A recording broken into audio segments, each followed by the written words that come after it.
Welcome back to Razmafzar TV. I'm really happy to be here. And today I'm not having a podcast where I talk to someone else, like an interview. I'm going to have a presentation and I'm going to share my presentation with you. The video today, I have really worked on it for a long time and to put up some good slides is about how to grasp a shamshir based on historical sources. Currently, I'm working on different manuals, manuscripts, Persian manuscripts, talk about sword and also how to grasp them. I will publish them soon. But for now, I'm going to talk about grasping the sword grip based on miniatures and paintings, Persian miniatures and paintings. Important for me are some tenets, some principles. First of all, from semantic point of view, as far as the English language is concerned. As you know, we have a term, a lexeme, as we call it in linguistics, in English linguistics, which refers to which is called grip, which is a noun, like a grip, and it's also a verb, which is to grip. And then we have another lexeme, another term, grasp, which can be used as a noun, like a grasp, take, or to grasp. And grasp has, again, in semantic field, another meaning means to understand, right? But we stick to the first semantic meaning of it, field of it, means to physically grasp something. For archery, I have translated, and we have come up with this idea in order not to make it, to mix them up. If this is handle of the bow, I'm going to call this bow grip, right? This is the bow grip. And then I'm going to grasp the bow grip, right? And then in Persian, like in Fotobatname Sultani, Safavid period manual manuscript written in Persian, or in other archery manuals I translated, this part is called qabze, right? Qabze kaman, right? And qabze gereftan also means to grip or to grasp. So it can become very confusing in Persian. Now in English as well. So in order not to mix them up, as a noun, I use for my translation, a grip, and as a verb, I use to grasp, right? The same is with the sword, with the shamshir. So I'm going to call it, this is qabze kaman, or grip, and this one is qabze shamshir, sword grip, saber grip, right? So, and then I grasp the grip, the shamshir grip. These are important to take into consideration before we go ahead. See these beautiful miniatures and paintings I prepared for you. Another important part, and I would love to share with you, is the following: that in Persian manuals, which I have translated and annotated with my research friend and colleague, Pete Dwyer from Razmafzar, Australia, I published many of them in my book, Persian Archery and Swordsmanship, and also there are also others, and these are um, uh, published in different academic papers, print articles, but you can find them on my academia page. I'm going to put the link to my academia page as well. And look at this, and if you want to buy the Persian Archery and Swordsmanship, I can also put the link here as well, so you can go to our bookshop. And now there are different methods of grasping the bow grip. One of them is changalebaz. Changalebaz or changalebaz is you have a downward grasp, but important is your pinky, your ring finger, middle finger. They're going to be strong, and you hold it, and then you put your thumb bit down, then your index finger, right, is here. So and these are not tight, so loose, as in archery manuals are described. So a frontal view would be like that. Right? This allows your bow, if you want to do khatra, to go down, and then you can have a different maneuvers on that. Then we have qabze bahrami, which goes like that. So bahrami or khandan means open, khandan, laughing, open like when we laugh. Khandan means open in Persian. Some native speakers don't know that. Also means laughing, right here. Or bahrami, like king, Sassanid king. Then we have, you have this four here. Then we have morabba, square grip. We have lion grip, which goes like that. And we have modawwar, which you turn your grasping. And so there are four methods which so far I have found in different Persian manuals, archery manuals. The question now which comes for us is this also true when I want to grasp a sword? Coming from full contact martial arts, as many of you know, I do full contact karate kyokushin. I have practiced for many years also kickboxing, full contact kickboxing, and also do wrestling, which is a real contact sport martial art. Also, I did for years. I've been doing BJJ for many years, also MMA. So I love practical and realistic martial arts. But then the question is, how realistic can we shape and frame a weapon fight? In the past, I thought it's important to go and fight, and it's also important to fight with the blunt. But there's different aspects in the past which I was not very convinced of, but today I'm really convinced is if you fight with armored combat, if you fight also with historical fencing masks, no matter what you do, as some of my colleagues said in swordsmanship, you're just simulating because you have a blunt. That's why we practice, and it's important to do martial arts and fight. But if you only spar, you're going to miss some aspects of swordsmanship. That's why you need to do a cutting test. Cutting test is extremely important. And also later on, you need to do solo trainings and also to see how the sword moves. So sparring is only one part of it. So now what I was saying is, if you look at the miniatures, you see that some of them resemble in a way that the thumb comes here. Some of them, the thumb goes up like this. Some of them go like that. Some of them is like changalebaz. So then, which should be or could be in a way that if I hold the sword, you can do it like that. In Kaman, we have it as well. If I hold this four tight, this not so tight, let's say not so tight, and I come and cut, my sword behaves differently if I make them loose and cut, or even if I put it here, because then it allows the sword to go deeper into your cutting target. You can do it in those of you who have, I don't encourage cutting tests actually, only when you reach a certain level, you can find it out when you do cutting tests and see that it can, by having these two loose, it makes your shamshir automatically to cut deeper into your target. This was a main topic which in one of my interviews with Beat, when we discussed We both agreed on that some people wrongly, or is it because they only do blunt sparring or train with blunts, uh, they miss the point that a sharp sword behaves differently. And of course, we cannot, for safety reasons, we need blunts, so then we can have some simulations. But again, it is not the way a real sword was held, because then you can grasp it, so you're not going to use it in a bashing game.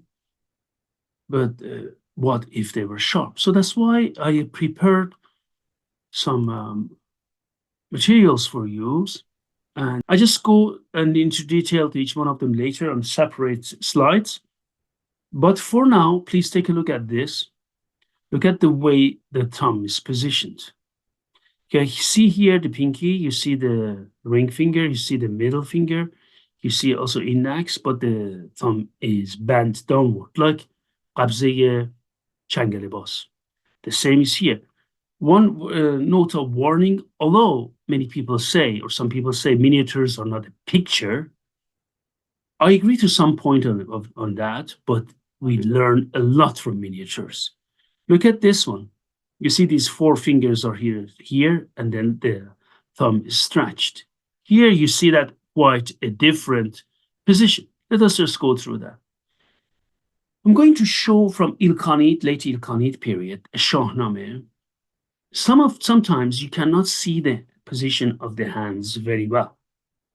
Some of them you cannot see the position of the hands and fingers, the fingers very well. That's why in the miniatures I always point or took the pictures or the slides where you can see from this side the shamshir, and not when someone is holding it from the other side. So this is extremely, extremely important that we are going to do it from this side, so you can take a look at them, and not from the other side. These are important factors to take into consideration. So, having said that, let me just go. So this is from the Ilkhanid. Now, if we go here and try to take a look at this, we will see how it works. So you see that here, for example, again, the pinky finger, the ring finger, the middle finger, and then the index finger here, and the thumb is somehow positioned here, right? I'm going to imitate that, try to at least, like this, right? If you take a look at this, like this, then now, if the bolchak of my, or محافظ dast quillons are here, this is going to look like that. You see that? Right? So this is one of the positions where you can see it here on this miniature. It is from Shahnameh, Book of Kings by the great Ferdowsi from Ilkhanid period. You can see. If I go and move, you see that this is from Shahnameh by Yosongori from the Timurid period. Again, we see that these four fingers are positioned here, and then it allows the handle to go up a bit. Then then this is positioned parallel there. You see that? Like this, parallel. And then I have been trying that also for different cutting tests, also for solo tradings, and you will see that then it changes the way your sword moves. Now, if we go ahead and take a look at the next one, this is hard to say, but you see that we have, again, four fingers here, but this time the thumb is placed here. You see that? Not here. The thumb is positioned on the back, if we want to put it that way. These four fingers are here, and the thumb is positioned here. So this is from Shahnameh Golestan. And so, again, these four are here, and the thumb is positioned here. You can see that here. It allows you to, it allows deeper cuts, but you need to make sure that you hold them really tight. Then if we move to the next one, now you see that here, this is a bit difficult to say because we don't know if these, the handle is painted black. So I'm not so sure how to put it that way, but I'm sure, I believe that this means that you can see part of the handle here. Then this is pinky, this is the ring finger, this is the middle finger. And it seems that this finger is here, the thumb is bent, and this finger is like changalebas, like hawk's grasp, is like this. Look. Then if you can take a look at that, this is from Khabaraname, Book of the East. Then you can see this is done that way. If we move on and try to go ahead and take a look at them, here you see again, then this is the parallel one from Khabaraname. So you see, not all grasps are painted or drawn the same way. This one, we had it that these four are here, and then the parallel positioning of the thumb was here, as you can see it here. If we move on, and here you can see, and you can take a look at this one. This is again from Khabaraname. This is a longer grip, sword grip, qabze shamshir. This is a sword which you later on you will see it's also used two-handed. So he's holding it in the middle, but again, 1, 2, 3, 4, and then the positioning is like this with one hand. So you can go and attack.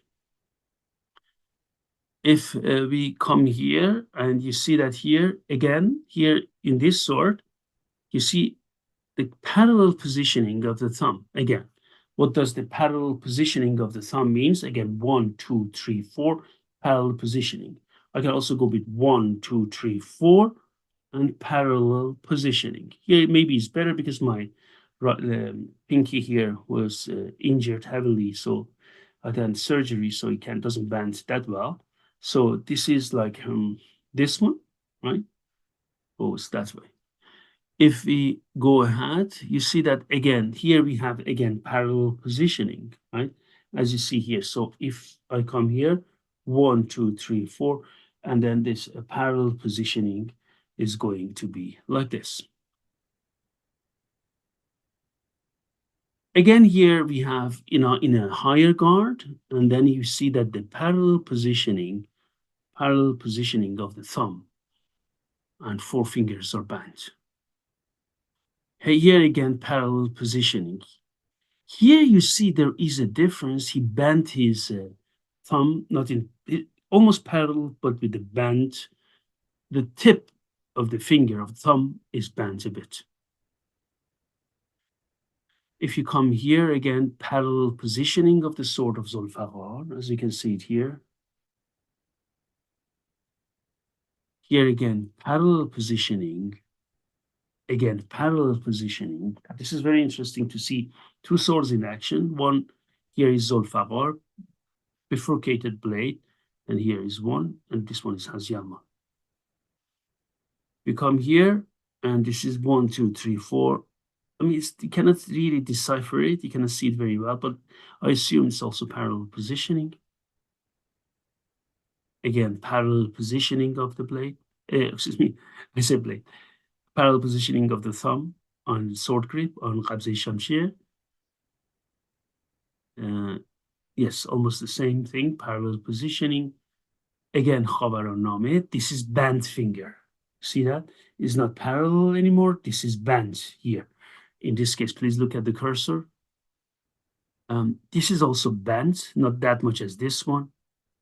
And well, this one is hard to tell, right? You can, but it's also bent a bit. But here, again, here you see parallel positioning of the blade, of the fingers on the blade, on the sword grip, I mean, sorry. Yet clearly bent one. You see clearly this four, and this one is bent, the thumb is bent on them. They're all these miniatures, you can see different techniques where they are hit in my book, Persian Archery and Swordsmanship. if you wish to support my research, you can buy this book, and we would really appreciate it on my bookshop. Here is not very clear, possibly because it's wiped out. It's possibly parallel positioning. Here as well, it's not that clear. But let me just go here. This is also bent a bit. Here, clearly bent. Please take a look at the bent. And some of them, I have to say, is on the first finger. Some of them are on two fingers, they're bent. Here is clearly bent. Please take a look at the cursor, clearly bent. Here is bent, as you can see. Okay, here is from the other side. We cannot judge on it. Here is clearly bent. Do you see? We had three so far, right? Like changalebaz, like parallel, and like bent. In Khabaranameh alone. This is again parallel positioning of the thumb. In parallel positioning of the thumb, please take a look at that. It allows it to go deep. Bent finger, bent. Here is bent, parallel positioning. All from Khabaranameh. Parallel positioning of the thumb. Okay, here he's holding two, but here is bent finger. You see that? And now this is in the two-handed, and with these two, he's using two swords, dual shamshir, but here he's using two-handed. But let me just go for two-handed. You see, this one you can tell it is three fingers here, and then this again comes here and bends a bit. If you come here, there are two hands, but important is if I hold this shamshir with two hands, for example, right, like this one, again, the top one is parallel positioning. The other one, I cannot see how he's holding it.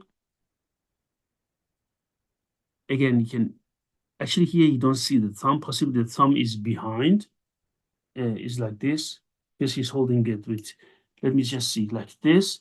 So if he's holding it with here, it could be that the thumb is there, so that's why we don't see it. Here you can see band position. This one you don't see, but 200 Zulfaghar, band one. Now we go to Navaraname. Navaraname is again another Persian manual with and book, which we see this is parallel positioning.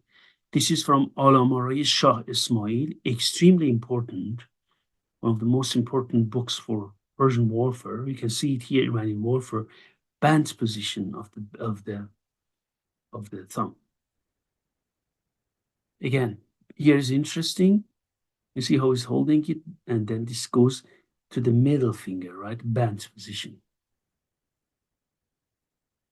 Again, this is parallel, but a bit bent, the top of the finger. Here we go to Shahnameh, parallel positioning of this. Here is Shahnameh Shah Tahmas, also very important, parallel positioning. You see parallel positioning here as well. Here is hard to say, but it's also parallel positioning, Shahnameh Qavam. Here is band finger. You can see it from Shahnameh, Book of Kings, band finger. Here is a parallel thumb, as you can see it from another manuscript of Shahnameh. Here is with the band finger. Possibly this goes behind like this, the index finger, you see, like, and then band finger, like Changalebaz. From Shahnameh Shah Tahmas. I should have put it back there. You can see band finger. Yeah. And here, this is clearly this, and then like Changalebaz, you can see it here. Again, band finger, four fingers here, and the thumb is bent. Then we go to Tarikh Jahangoshayi Nadiri. And here you can see that this is also very important, one of the most important Persian manuals, and important because it is also shows different miniatures for you, and very, very paintings. They are famed for being very realistic. So you can see that the tip of the thumb is bent a bit. And here is parallel positioning. Here is bending it. Here you see it is 1, 2, 3, is bending it, and put it at least on your index finger. Here you see parallel. It's hard to tell, possibly bending. Here you see it's also parallel. Here is parallel. You see that they are very interesting. And this one is also parallel. And here is band. You see, this is parallel from the same manual, you see, from book. Band. And then please take a look at that band. This is one is parallel, parallel. This is band. Parallel, parallel. Two-handed. Again, we don't see the position of the thumb from this side. Then we go to Negaristan Shahnameh. This one, as you can see, is band. This one is hard to tell, but is should be extended and parallel. Yes, parallel. Definitely it is. Yes, parallel. And if you go down parallel, yes. And here, when you come here to take a look at them, you see this one is bent, this one is parallel, and this one is bent. You see? Position is bent and parallel. Again, this one is parallel and parallel. This one is hard to say, but it's also parallel, and this one is bent. Just wanted you to show you a variety of how to hold the fingers. 3 to 4, we have seen it here in this. I'm now writing an article on that. It will be published in one of my future books, right? And I've published and written 10 books so far. And this year, hopefully, I'm going to publish 2 new books. I would like you, please, if you want to know more about these miniatures and fighting arts, you can buy my book, Persian Archery and Swordsmanship. And I really appreciate your help. You can go there and buy them. Let me just stop sharing. I just wanted to thank you for coming here, for supporting our channel. We have been growing massively. We are by now one of the most visited and important channels on historical martial arts and swordsmanship and archery. We also have different videos on different areas of like psychology, history, and many other areas, psychology, history, politics, and so on and so on. I would really love, and leadership, and so I would really love to ask you to leave comments, like, and subscribe. You can also become a member of our YouTube channel. You can also become a patron of our Patreon. The best is, as usual, you have been doing an excellent job of buying my books to support our Rasmus research, my research, by buying my books. Thank you very much. I wish you a nice day and see you soon.